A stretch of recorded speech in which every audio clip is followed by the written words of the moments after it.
50 বছর কোরআনের তাফসীর করেছি সারা বাংলাদেশে, সারা পৃথিবীতে। আমাকে বানানো হয়েছে যুদ্ধ অপরাধী, আমাকে বানানো হয়েছে চোর, ডাকাত, হত্যাকারী, ধর্ষণকারী। আমি আল্লাহর নামে কসম করে বলছি, আল্লাহ তোমার জাতের কসম, তোমার ইজ্জতের কসম, তোমার সম্মানের কসম, 1971 সনের এক ফোঁটা বাড়ি বা কাদা আমার গায়ে লাগে নাই, লাগে নাই, লাগে নাই। আমার শুধু কাজ ছিল কোরআনের প্রচার করা।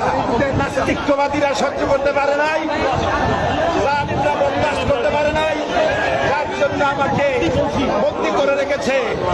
আমি শাহাদাতের তামান্না করি, আমি শহীদ হতে চাই, তবে চোর, ডাকাত ইত্যাদির বদনাম নিয়ে মরতে চাই না।